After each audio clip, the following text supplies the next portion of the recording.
সংগঠনের নামে আমরা সংগঠনটি করি। এর ফাউন্ডার ছিলেন আমাদের ডক্টর গোলাম মোহাম্মদ নয়ন বাঙ্গালী, অত্যন্ত বিখ্যাত একজন যুব সংগঠক। উনি ইতিমধ্যে বাংলাদেশের বেস্ট ইয়থ হিসাবে অ্যাওয়ার্ড পেয়েছেন প্রাইম মিনিস্টারের কাছ থেকে, এবং উনি কমনওয়েলথের বাংলাদেশের ইয়থ অ্যাম্বাসেডরও ছিলেন। তাই ইয়থ ফোরাম দীর্ঘ 18 বছর যাবৎ বাংলাদেশে বিভিন্ন প্রেক্ষাপটে কাজ করে যাচ্ছে।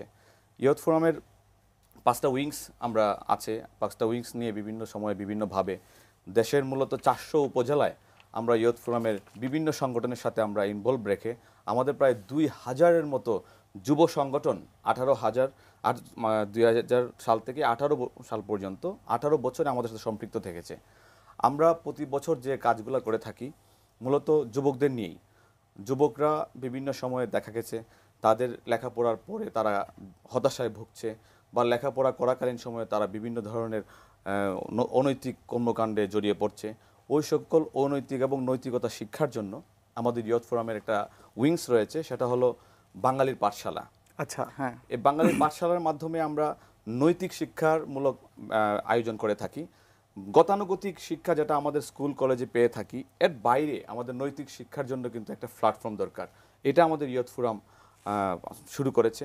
পাশাপাশি ইয়থ ফোরামের মাধ্যমে আমরা শ্যাডো মিনিস্ট্রি একটা উইংস আছে, যেটা আমাদের বাংলাদেশের যে কোনো সরকারি থাকুক তাদের মন্ত্রণালয়গুলোর বিভিন্ন অপকর্ম বা তাদের বিভিন্ন প্রেক্ষাপটে যারা আমাদের আশানুরূপ কোনো ফলাফল নিয়ে আসতে পারছে না, ওইসব বিষয়াদি নিয়ে আমরা তাদেরকে আমরা চিঠি লিখি, প্রপোজাল দেই, আলোচনা সমালোচনার মাধ্যমে এটা ফুটিয়ে তোলার চেষ্টা করেছি যে আপনারা এভাবে করলে এটা আমাদের জন্য মঙ্গলজনক হবে, সেভাবে কাজ করি।